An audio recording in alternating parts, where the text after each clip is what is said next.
accepter ça. Raison tout seul à gauche. C'est pour ça qu'il faut l'aborder avec humilité. Il y a une clarification qui s'est faite dans ce vote sur des questions européennes. Et pour le reste, nous avons besoin de renouer avec un discours de rupture radicale avec ce que fait le gouvernement Macron, dont l'échec... Julien Audoul vous répond. Julien Audoul, Jérôme Guedj, Julien Audoul vous répond. Vous parlez de danger, de catastrophe annoncée. Vous parlez de danger, de catastrophe annoncée. Julien Audoul vous répond. Vous n'avez pas beaucoup d'humilité, toutes et tous, par rapport à ce qui s'est passé ce soir. Et surtout, j'entends pas beaucoup de respect pour les électeurs qui sont prononcés. Les électeurs qui ont glissé un bulletin à Jordan Bardella ce soir, aujourd'hui, ne sont pas des gens d'extrême droite. Ce n'est pas le bloc radical. Ce ne sont pas des haineux. Ce ne sont pas des fascistes. Ce sont des Français qui sont attachés à leur pouvoir d'achat.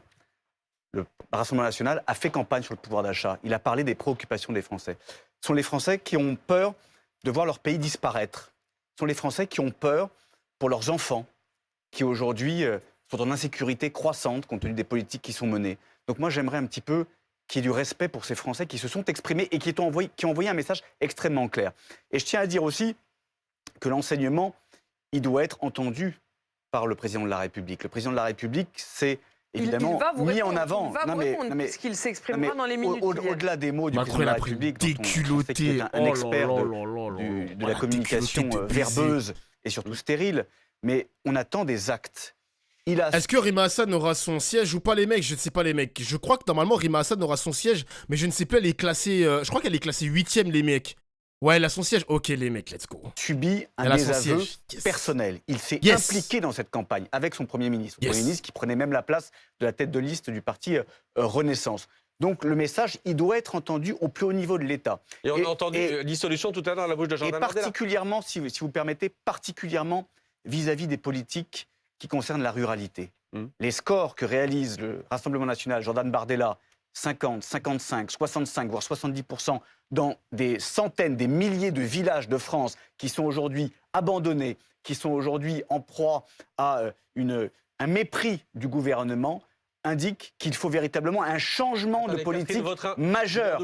Ça, je suis d'accord. Et d'où la question, est-ce que l'appel à la dissolution de l'Assemblée nationale est justifié par le RN? Moi, je peux te répondre oui. Elle est justifiée. Pourquoi? Elle est justifiée parce que les Français en ont marre de la politique de Macron. Ils en ont marre. Ils voient que le pays fonce droit dans le mur. Donc peut-être que la seule solution, c'est dissolution et potentiellement forcer Macron à travailler avec le RN. C'est peut-être une mauvaise chose aussi, les gars. Mais la logique, c'est... En fait, la demande du RN est justifiée par ce résultat. Il est totalement justifié par ce résultat. Parce que si tu prends en compte les chiffres de Marion Maréchal, donc on est monté à 40% pour la droite nationaliste, eh ben les gars, excusez-moi, c'est totalement justifié.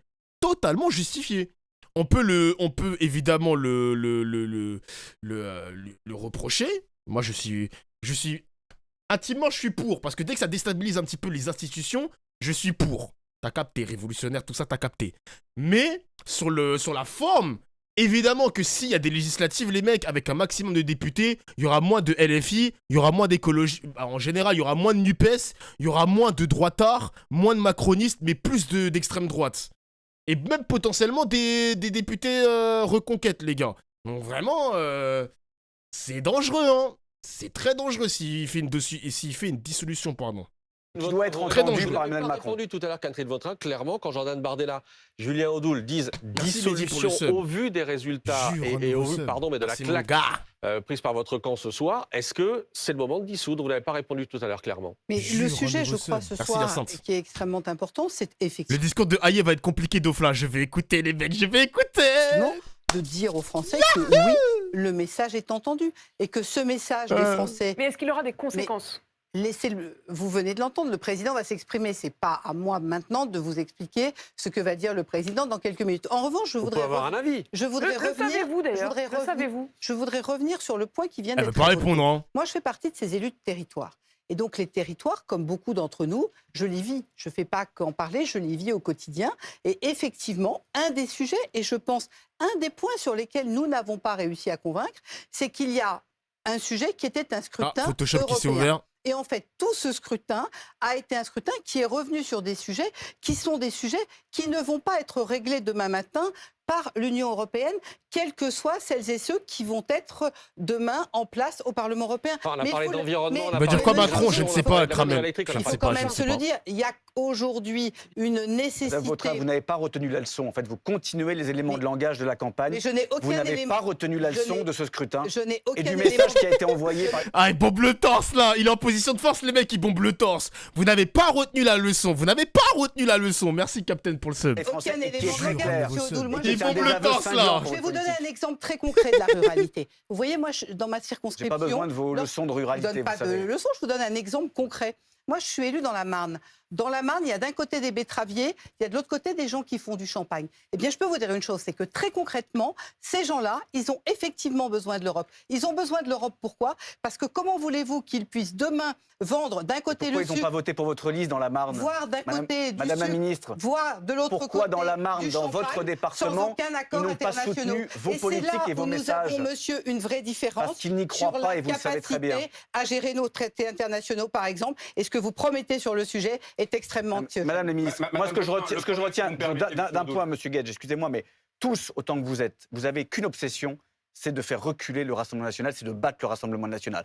L'intervention de Meklu Guzman était emblématique. À aucun moment il parle de pouvoir d'achat. À aucun moment il parle de vie chère. À aucun moment il parle de sécurité qui ne l'intéresse pas du tout. La seule... Wesh, on est dans le Julien Odoul Prime là. Hein. Il est en train de les mettre tous à la bande, les gars, par son discours. Je suis désolé. Hein. L'obsession que vous avez toutes et tous et qui a été sanctionnée aussi, c'est que vous souhaitez battre le Rassemblement national. Alors que nous avons parlé de leurs préoccupations et ça a été entendu. Jordan Bardella a fait une campagne de terrain, il a fait une campagne de proximité dans les thèmes qu'il a développés, dans les propositions, les solutions qui ont été entendues par les Français. Vous ne répondez jamais aux souffrances des Français merci, qui aujourd'hui en ont ras-le-bol. Ras-le-bol du mépris, ras-le-bol du gourdin fiscal, ras-le-bol de l'hébrèchement du pouvoir d'achat, ras-le-bol de l'immigration massive, ras-le-bol de l'insécurité. Tout cela, vous n'en parlez pas. Manon Bry en direct sur BFM TV, la tête il a fini au bon moment, qui prend la parole à son tour. Les amis, wesh, Arima Hassan. les camarades, le premier enseignement de cette élection ce soir, c'est d'abord la défaite et la déroute cinglante du macronisme. Leur score historiquement faible sanctionne une politique injuste et autoritaire. Ce soir, M. Macron n'a plus la légitimité pour poursuivre sa politique de raquette sociale qu'il avait prévue. Il doit renoncer à la réforme de l'assurance chômage et aux coupes budgétaires dans les services publics. Et il doit reconnaître l'État de Palestine. Au vu de leur score, il est désormais évident que le pays veut tourner la page de l'ère Macron. Wesh, il y a la photo de Bardella qui est en train de bomber le torse. Ne doit pas se tourner avec le Rassemblement national et l'extrême droite. Ça aura été finalement dans cette élection le seul succès du macronisme dans cette campagne. Le Rassemblement national a été installé comme opposition favorite par le pouvoir en place. Ouais, Rima Hassan, elle est députée, les mecs. Leur programme, comme sur la loi immigration. Au final, Emmanuel Macron, en les choisissant comme leur adversaire de confort, a été en quelque sorte le directeur de campagne d'Emmanuel Macron. Si l'on regarde le total des voix de l'extrême droite et la progression de ses idées prouvent que des pans entiers de notre système politique, médiatique et économique s'apprêtent à dire plutôt Hitler que le Front populaire. Wesh. Et je ne peux m'empêcher ce soir de penser à l'immense responsabilité de tous ceux qui ont refusé notre liste commune, notre proposition de liste commune de la NUPES. Ils ont effacé l'acquis de 2022 et laissé le champ libre à l'extrême droite. Mais ce soir, notre peuple n'est pas non plus résigné. La formidable campagne que nous avons menée toutes et tous ensemble nous a permis de faire reculer l'abstention dans un certain nombre de pans de la société, en particulier la jeunesse. On a plus voté, on a plus voté, c'est vrai. 9,3% des voix, fait figure donc de 4e pour cette élection. Ah ouais, putain, les mecs, elle a fait moins de 10%. On n'a pas encore tout comptabilisé, mais demain, TPMP, ils vont tellement se foutre de sa gueule. TPMP, CNews, La Palestine, tout ça pour ça, Free Palestine, tout ça pour ça. Que va devenir Rima Hassan, reportage. Que va devenir Mélenchon, reportage. Non, putain. Adrien Quatennens et Jérôme Guedj, je ressens que c'est aussi la question de la pérennité de la NUPES. On va subir l'harcèlement, les mecs. On va subir l'harcèlement de TPMP sur la dernière semaine de TPMP, hein, parce qu'après TPMP c'est fini pour la saison, les mecs. Donc là, les 4 prochains jours, non. Adrien Quatennens, si vous passez les 10%, est-ce que ça aura un impact ou est-ce qu'il faut laisser au Parti Socialiste le fait de mener désormais la gauche? Le harcèlement sur Gilbert Desnos aussi. Je voudrais remercier toutes celles et ceux qui sont mobilisés. Vous avez parlé tout à l'heure de la hausse de la participation sur une élection européenne. Moi, toute la journée, j'ai vu des gens qui étaient des primo-votants. Des jeunes en particulier, des gens des quartiers qui n'étaient jamais allés voter, et encore moins pour une élection européenne. Et ce soir, je veux leur dire bravo et félicitations pour votre mobilisation. En Seine-Saint-Denis, les mecs. Ça se construit dans la durée. Ils ont voté pour apporter un signal clair. Ils ont voté, par exemple, pour maintenir la revendication de la retraite à 60 ans qu'Emmanuel Macron a balayée par 49.3. Ils ont voté pour leur pouvoir d'achat. Ils ont aussi voté, disons-le, adresser un message pour la paix et demander au président de la République de renoncer à certaines politiques. C'est vrai que ce que Manon Aubry dit est tout à fait juste. Vu le résultat ce soir pour la Macronie, Emmanuel Macron doit en tirer des conclusions. Et puisqu'on a devant nous la chance d'avoir la ministre du Travail, je vous le dis, madame, vous devez renoncer à votre réforme de l'assurance chômage qui va brutaliser sans aucun effet sur l'emploi les chômeurs de ce pays. De la même manière, il y a un message qui a été adressé et une mobilisation... Non, je vais pas le direct, frère, il est en train de parler, Quatennens. Je vais pas retirer le discours de Quatennens, c'était fou, quoi. Vous savez, qui a été forte, parce que la jeunesse du pays ne supporte pas l'inaction du gouvernement français face à ce qui est en train de se passer actuellement à Gaza. À juste titre, la France a su prendre des sanctions contre Vladimir Poutine suite à l'invasion de l'Ukraine. Eh bien, la France doit maintenant arrêter de parler et agir. J'espère que dans son intervention de tout à l'heure, Emmanuel Macron annoncera que la France reconnaît l'État de Palestine, car c'est aussi l'un des messages qui a été porté. Pour le reste, et pour répondre en terminant, juste à votre question, Apolline de Malherbe, pour le reste, moi, ce que je mesure aussi ce soir, je ne veux pas... minimiser le résultat important du Rassemblement national. Mais ce que je veux dire aussi, c'est qu'il faut qu'on arrête de sonner nous-mêmes les cloches d'une alerte qui serait irrémédiable. Moi, ce que je vois aussi dans certains résultats, c'est que quand la mobilisation populaire est au rendez-vous, le Rassemblement national peut être freiné. Et par ailleurs, ce que je vois ce soir, qui n'a pas encore été dit sur votre plateau, c'est que le total de ce qui était juste hier la NUPES est au niveau de Jordan Bardella. Et donc moi, je supporte assez mal le fait que l'on dise que demain il va falloir se rassembler, alors que dans une élection comme celle-ci, qui est quand même extrêmement importante, le total de la NUPES est au niveau de M. Bardella. Ce soir, si nous avions poursuivi ce que nous avions ensemble commencé en 2022, nous aurions pu challenger. Ça n'a pas été le cas. Oui, mais donc certains en portent la responsabilité, et ce soir, je veux leur dire aussi. Adrien, tu vois, ce soir, c'est pas le soir où on va dégager les responsabilités des uns et des autres. Moi, la NUPES, elle s'est fracassée sur une logique de conflictualisation, d'imposition d'un mode de fonctionnement. Mais moi, c'est pas ma préoccupation. Non, mais Jérôme, elle s'est fracassée dès le mois de juillet à l'Assemblée. Elle s'est fracassée. Ce soir, tu vois bien, en tout cas, une hégémonie qui a voulu. Et moi, je le dis ce soir, je ne veux pas remplacer une hégémonie par une. Putain, là, Odoul, il est en train de se frotter les mains, là, les deux gauchistes qui sont en train de se taper la gueule. Non, moi non plus, ma priorité, c'est pas l'idée. C'est le Rassemblement national. Non, Jérôme, pardon, mais tu ne peux pas dire ça tout à l'heure, alors que nous avions l'opportunité d'être en des électeurs du Rassemblement national. Moi, je m'intéresse à tous les électeurs. Et je veux leur dire une chose, qu'ils ne cèdent pas à la mystification. Vous avez parlé du pouvoir d'achat, mais où vous défendez le pouvoir d'achat? Quand à l'Assemblée nationale, on propose d'augmenter le SMIC, vous votez contre l'augmentation du SMIC. Donc vous mystifiez les électeurs qui peuvent avoir des colères face à l'inaction. La LFI a voté contre l'augmentation du SMIC. Attends, il parle à Odoul, j'espère, il parle pas...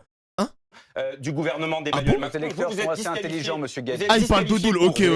J'ai peur. Des préoccupations de l'ensemble de nos concitoyens, et vous êtes dans la mystification, dans l'enfumage. Okay, c'est la raison pour laquelle nous avons une responsabilité de construire en effet une gauche qui soit une gauche sociale, écologique, républicaine, intransigeante sur les questions laïques, intransigeante sur les questions de pouvoir d'achat, de partage des richesses. C'est cet espace-là. Et on a échoué à le construire à un moment donné parce qu'il y a eu en effet une forme d'organisation qui a été terrible. Mais pour autant, il faut qu'on garde chevillé au corps cette nécessité d'un rassemblement le plus large de la gauche, des écologistes, de tous les humanistes, de tous les progressistes qui, en 2027, sauront trouver un espace pour éviter. Et je voudrais maintenant que Catherine Vautrin puisse vous répondre. Alors, moi, je pense que le sujet ce soir, et c'est tout le problème de ces soirées électorales, je pense que les Françaises et les Françaises qui nous regardent se moquent pas mal de savoir qui fait alliance avec qui. Le sujet, c'est concrètement qu'est-ce qu'on est capable de faire, les uns et les autres, dans les projets qui sont les nôtres. Vas-y, vous êtes capable de rien faire, vous aussi, vous êtes ridicule, c'est bon. Estimation des résultats, donc là, on est d'accord, toujours 32, 15, etc. etc. Bon, il n'y a pas grand-chose qui change là. Ce qui se passe, c'est de vous apporter les dernières informations. Julien Audoul, qu'est-ce que vous attendez du président de la République dans les minutes qui viennent? Malheureusement, depuis 7 ans, on n'attend plus grand-chose du président de la République parce qu'il ne tire aucun enseignement des raclées électorales qu'il reçoit. Il faut se rappeler qu'en 2022, quand il a été mis en minorité après les législatives, on attendait qu'il adapte sa politique. Parce que les Français lui avaient certes confié les rênes du pouvoir pour une seconde fois, mais ne lui avaient pas donné les moyens de sa politique, donc il y avait un rejet. Et là, depuis 2 ans, on sent bien qu'il gouverne contre le peuple français. Là, aujourd'hui, l'Assemblée nationale, telle qu'elle a été élue en 2022, n'est plus représentative de ce que veulent les Français. Donc il faut qu'il en tire les conséquences. Il faut qu'il, effectivement, engage une dissolution de l'Assemblée nationale pour reconvoquer les Français devant les urnes, pour qu'on ait une nouvelle majorité qui soit représentative, notamment des 32% qui sont portés sur la liste de Jordan Bardella. Alain Duhamel. Qu'est-ce qu'on peut attendre, Alain Duhamel, d'Emmanuel Macron, qui, je le rappelle, donc, va s'exprimer dans les minutes qui viennent, à suivre évidemment sur BFM TV? Je ne vais pas vous dire ce qu'il... c'est rarissime d'abord, hein. Oui, dans le contexte, c'est rarissime. Non, mais ça prouve... C'est même inédit, me semble-t-il, jamais un président de la République n'avait pris la parole à la suite d'élections européennes. J'avoue que c'est une première, ça. Vous, et comme je les ai vécus, je peux vous le confirmer. Voilà, je parle sous votre contrôle, Alain. Alors, je ne vais pas vous dire ce qu'il va dire parce que je n'en ai pas la moindre idée. Mais il y a une certitude, c'est que s'il prend la parole ce soir, après les scores que nous avons appris, c'est forcément pour annoncer des initiatives différentes de ce qu'il faisait jusqu'à présent. Forcément, il va y avoir une manière de tournant. Alors, quelle sera la forme que prend ce tournant? Je n'en sais rien. On peut imaginer du changement de gouvernement. Mais il ne peut pas parler pour ne rien dire. C'est-à-dire, il ne peut pas parler sans... Là aussi triste, les gars, et là, c'est ma première mission, on attend 2027, c'est que moi, j'ai fait ma mission, tu vois, pour inciter les jeunes à aller voter, etc. Je les ai vus à la manifestation, j'ai fait la dernière manifestation en plus hier. J'étais en manif, je leur ai dit... À chaque fois qu'il y avait des jeunes qui me passaient des tracts, je leur ai dit, les gars, je sais que vous allez voter demain. Il y en a qui me disaient oui, il y en a qui me disaient non, etc. Mais moi, je pensais qu'avec toutes les manifestations pro-palestiniennes, les jeunes, ils allaient se déplacer dans les urnes, non?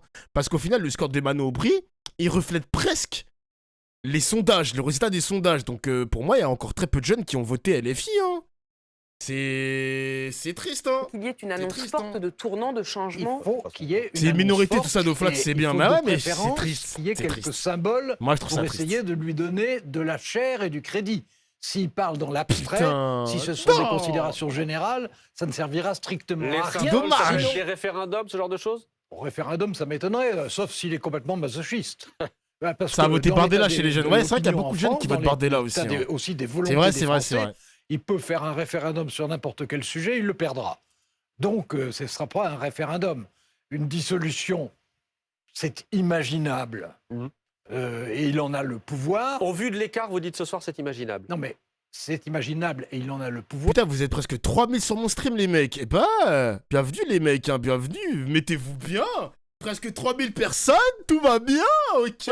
Mais il ne faut pas raconter d'histoire, ça veut dire une dissolution, ça veut dire... Alors le grand problème là, ce sera Bardella ou Le Pen à Matignon, mais l'un des deux, de toute façon. Bon, c'est-à-dire pas n'importe quoi. Et pour le reste, s'il n'utilise aucune de ces deux réponses-là... Divertis-nous le Renaud, attends, tu prends ton permabonne, toi, je suis ton clown ou quoi, frère? Une forme de changement Dégage. Par rapport à Emmanuel Macron. Ça veut dire une ligne différente et qu'on ne prendra au sérieux que si elle est concrétisée par des propositions. Jérémy Trottin, d'après vos informations, il a également sondé, y compris jusqu'à Gérard Larcher? Oui, le chef de l'État est actuellement en train de sonder différentes personnes, dont le président du Sénat, conformément à la Constitution. Donc bien sûr que ça ouvre à plusieurs possibilités. Ça ouvre à la possibilité soit d'un référendum, voire d'une dissolution. Mais en tout cas, le chef de l'État, ce soir, a eu des contacts avec Gérard Larcher, vraisemblablement aussi à vérifier... C'est du bluff, les mecs, c'est du bluff. Pour essayer de dresser la suite. On ne s'exprime pas, quand on est chef de l'État, un soir d'élection, surtout européenne, sans avoir quelque chose de très précis à dire. On voit aussi que la montée des populistes est une montée européenne. C'est aussi assez étrange que Emmanuel Macron porte uniquement le chapeau à l'échelle française d'un mouvement de fond à l'échelle européenne. En tout cas, il y a des échanges actuellement nourris entre le président et différentes personnalités très haut dans la hiérarchie au niveau de l'État. Céline Imar, bonsoir. Vous êtes numéro 2 sur la liste des Républicains, a priori au-dessus des 5